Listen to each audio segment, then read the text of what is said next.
La fête de la Pâque et des pains sans levain allait avoir lieu 2 jours après. Les grands prêtres et les scribes cherchaient comment arrêter Jésus par ruse, pour le faire mourir. Car ils se disaient: pas en pleine fête, pour éviter des troubles dans le peuple. Jésus se trouvait à Béthanie, dans la maison de Simon le lépreux. Pendant qu'il était à table, une femme entra avec un flacon d'albâtre contenant un parfum très pur et de grande valeur. Brisant le flacon, elle lui versa le parfum sur la tête. Or, de leur côté, quelques-uns s'indignaient. À quoi bon gaspiller ce parfum? On aurait pu en effet le vendre pour plus de 300 pièces d'argent que l'on aurait donné aux pauvres. Et ils la rudoyaient. Mais Jésus leur dit: laissez-la. Pourquoi la tourmenter? Il est beau le geste qu'elle a fait envers moi. Des pauvres, vous en aurez toujours avec vous. Et quand vous le voulez, vous pouvez leur faire du bien. Mais moi, vous ne m'avez pas toujours. Ce qu'elle pouvait faire, elle l'a fait. D'avance, elle a parfumé mon corps pour mon ensevelissement. Amen, je vous le dis. Partout où l'évangile sera proclamé dans le monde entier, on racontera en souvenir d'elle ce qu'elle vient de faire. Judas Iscariote, l'un des 12, alla trouver les grands prêtres pour leur livrer Jésus. À cette nouvelle, ils se réjouirent et promirent de lui donner de l'argent. Et Judas cherchait comment le livrer au moment favorable. Le premier jour de la fête des pains sans levain, où l'on immolait l'agneau pascal, les disciples de Jésus lui disent: où veux-tu que nous allions faire le préparatif pour que tu manges la Pâque? Il envoie 2 de ses disciples en leur disant: allez à la ville.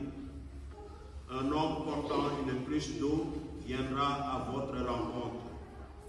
Suivez-le, et là où il entrera, dites au propriétaire: le maître te fait dire, où est la salle où je pourrai manger la Pâque avec mes disciples?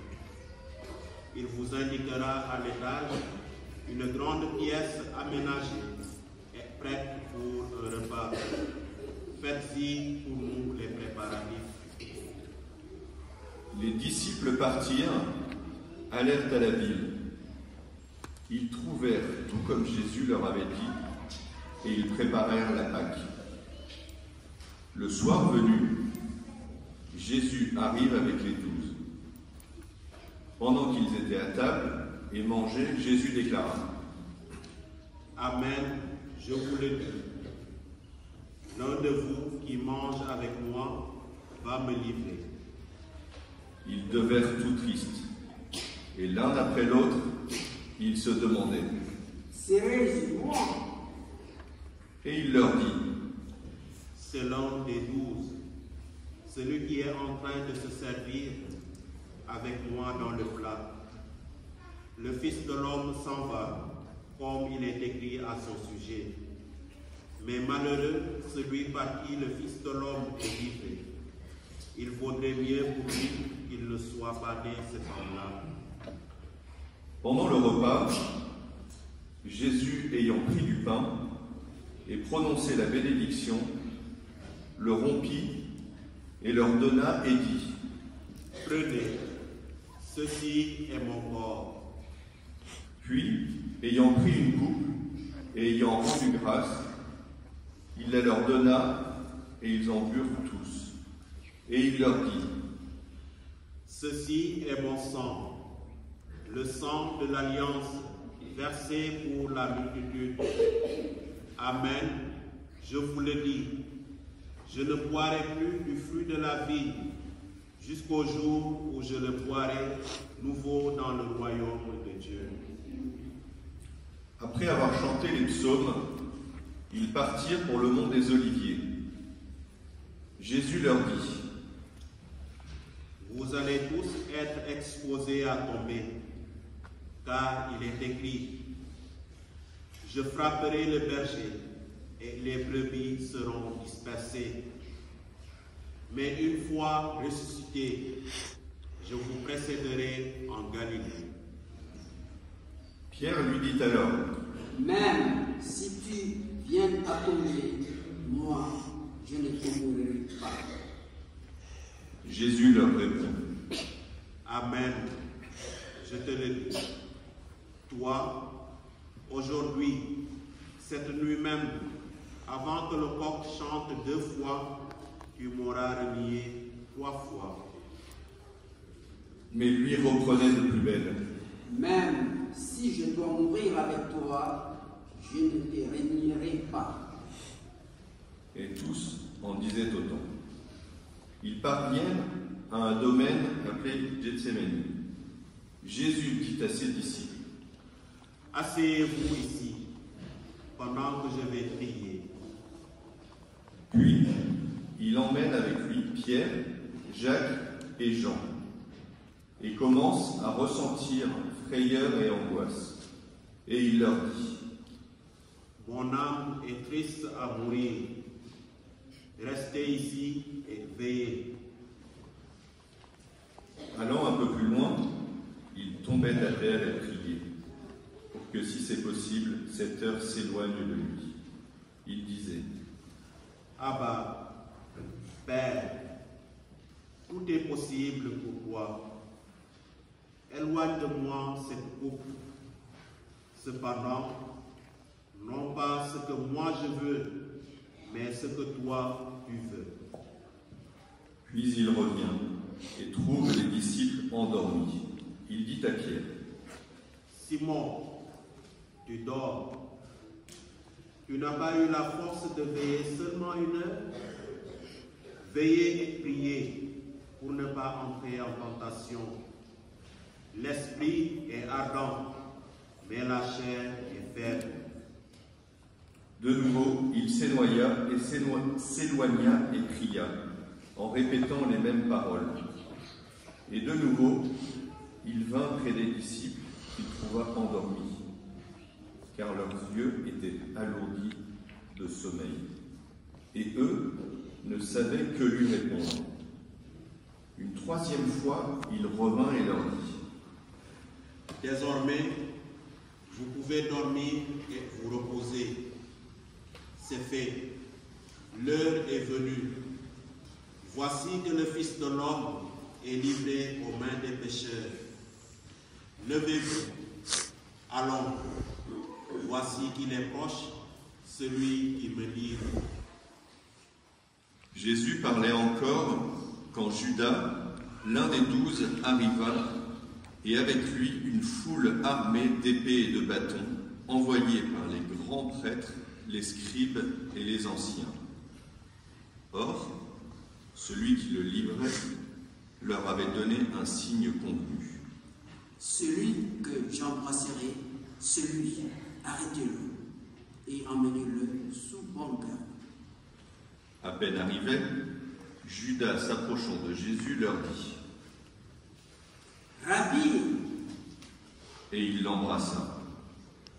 Les autres mirent la main sur lui et l'arrêtèrent. Or, un de ceux qui étaient là tira son épée, frappa le serviteur du grand prêtre et lui trancha l'oreille. Alors, Jésus leur déclara: Suis-je donc un bandit pour que vous soyez venus vous saisir de moi avec des épées et des bâtons? Chaque jour, j'étais auprès de vous dans le temple, en train d'enseigner, et vous ne m'avez pas arrêté.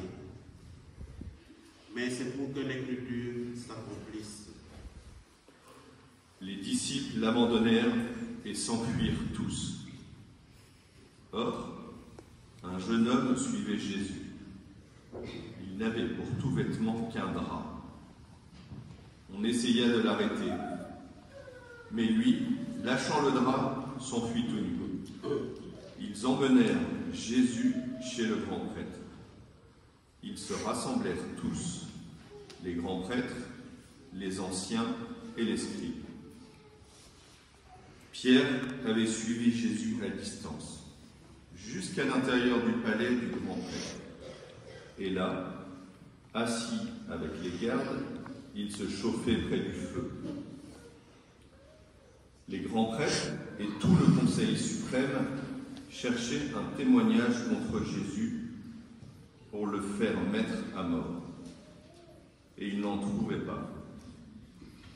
De fait, beaucoup portaient de faux témoignages contre Jésus.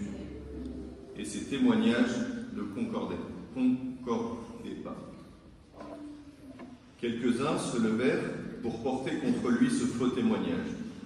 Nous l'avons entendu dire, je détruirai ce sanctuaire fait de mains d'hommes, et en 3 jours, j'en rebâtirai un autre, qui ne sera pas fait de mains d'hommes. Et même sur ce point, leur témoignage n'était pas concordant. Alors, s'étant levé, le grand prêtre, devant tous, interrogea Jésus. Tu ne réponds rien. Que dis-tu des témoignages qui portent contre toi? Mais lui gardait le silence et ne répondait rien. Le grand prêtre l'interrogea de nouveau. Es-tu le Christ, le Fils du Dieu béni? Jésus lui dit, Je le suis, et vous verrez le Fils de l'homme siéger à la droite du Tout-Puissant et venir parmi les nuées du ciel. Alors, le grand prêtre déchire ses vêtements et dit, Pourquoi nous faut-il encore des témoins? Vous avez entendu le blasphème. Qu'en pensez-vous? Tous prononcèrent qu'il méritait la mort. Quelques-uns se mirent à cracher sur lui, couvrirent son visage d'un voile et le giflèrent en disant « Fais le prophète !» Et les gardes lui donnèrent des coups. Comme Pierre était en bas, dans la cour, arrive une des jeunes servantes du grand prêtre. Elle voit Pierre qui se chauffe, le dévisage et lui dit « Toi aussi, tu étais avec Jésus de Nazareth? » Pierre le nia. « Je ne sais pas. »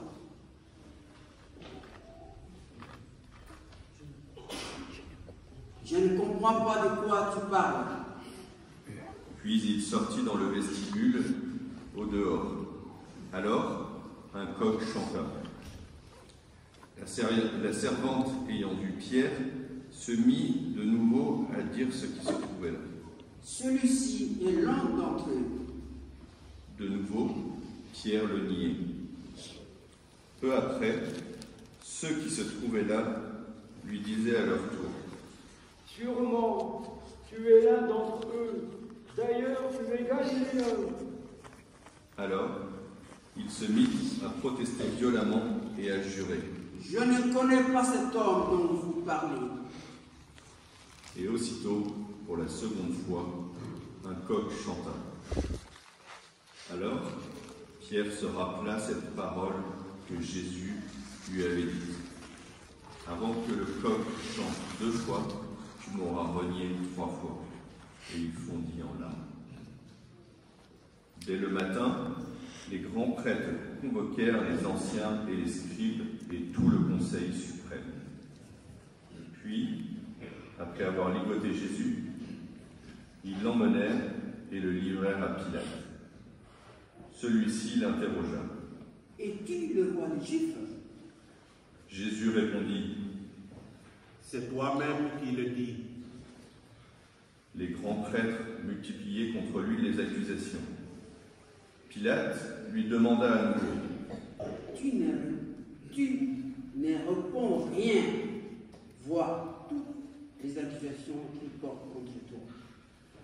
Et Jésus ne répondit plus rien, si bien que Pilate fut étonné. À chaque fête, il leur relâchait un prisonnier, celui qu'il demandait. Or, il y avait en prison un dénommé Barabbas, arrêté avec des émeutiers pour un meurtre qu'ils avaient commis lors d'une émeute. La foule monta donc chez Pilate et se mit à demander ce qu'il leur accordait d'habitude. Pilate leur répondit: « Voulez-vous que je vous relâche le roi des Juifs ?»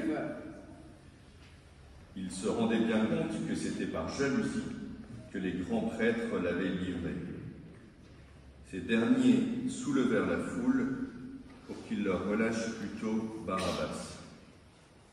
Et comme Pilate reprenait: « Que voulez-vous donc que je fasse de celui-ci, que vous appelez le roi des Juifs ?» De nouveau ils crièrent: « Crucifie-le !» Pilate leur disait: « Qu'a-t-il donc fait de mal ?» Mais ils crièrent encore plus fort: « Crucifie-le !» Pilate, voulant contenter la foule, relâcha Barabbas. Et après avoir fait flageller Jésus, il le livra pour qu'il soit crucifié. Les soldats l'emmenèrent à l'intérieur du palais, c'est-à-dire dans le prétoire. Alors, ils rassemblaient toute la garde, ils le revêtaient de pourpre et lui posent sur la tête une couronne d'épines qu'ils ont tressée. Puis ils se mirent à lui faire des salutations en disant: « Salut, roi des Juifs !» Ils lui frappaient la tête avec un roseau, crachaient sur lui et s'agenouillaient pour lui rendre hommage. Quand ils se furent bien moqués de lui, ils lui enlevèrent le manteau pourpre et lui remirent ses vêtements. Puis, de là, ils l'emmenèrent pour le crucifier. Et ils réquisitionnent pour porter sa croix un passant, Simon de Cyrène, le père d'Alexandre et de Rufus, qui revenait des champs. Et ils emmènent Jésus au lieu dit Golgotha, ce qui se traduit lieu du crâne du calvaire. Ils lui donnaient du vin aromatisé de myrrhe, mais il n'en prit pas. Alors, il le crucifie, puis se partage ses vêtements en tirant au sort pour savoir la part de chacun. C'est la 3e heure, c'est-à-dire 9 heures du matin, lorsqu'on le crucifia. L'inscription indiquant le motif de sa condamnation portait ces mots: « Le roi des Juifs ». Avec lui, il crucifie 2 bandits, l'un à sa droite, l'autre à sa gauche. Les passants l'injuriaient en hochant la tête. Il disait: « Et toi qui détruis le sanctuaire et le rebâtis en 3 jours, sauve-toi toi-même, descends de la croix. » De même, les grands prêtres se moquaient de lui avec les scribes en disant entre eux: « Il en a sauvé d'autres. Il ne peut pas se sauver lui-même. Qu'il descende maintenant de la croix, le Christ, le roi d'Israël. Alors nous verrons et nous croyons. » Même ceux qui étaient crucifiés avec lui l'insultaient. Quand arriva la 6e heure, c'est-à-dire midi, l'obscurité se fit sur toute la terre, jusqu'à la 9e heure. Et à la 9e heure, Jésus cria d'une voix forte: « Eloi, Eloi, lema sabachthani » ce qui se traduit: « Mon Dieu, pourquoi m'as-tu abandonné ?» L'ayant entendu, quelques-uns de ceux qui étaient là disaient: « Voilà qu'il appelle le prophète Élie. » L'un d'eux courut tremper une éponge dans une boisson vinaigrée. Il la mit au bout d'un roseau et lui donnait à boire en disant: « Attendez-nous, verrons bien si Élie vient de descendre de là. Mais Jésus, poussant un grand cri, expira.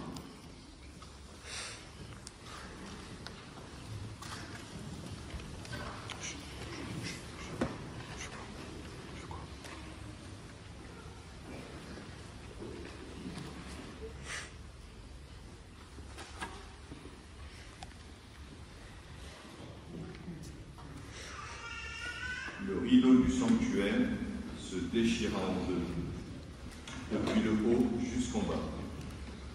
Le centurion, qui était là en face de Jésus, voyant comment il avait expiré, déclara : Vraiment, cet homme était Fils de Dieu. Il y avait aussi des femmes qui observaient de loin, et parmi elles, Marie-Madeleine, Marie, mère de Jacques le Petit, et de José, et Salomé, qui suivaient Jésus et le servaient quand il était en Galilée, et encore beaucoup d'autres qui étaient montés avec lui à Jérusalem. Déjà, il se faisait tard, et comme c'était le jour de la préparation qui précède le sabbat, Joseph d'Arimathie intervient. C'était un homme influent, membre du conseil, et il attendait lui aussi le règne de Dieu.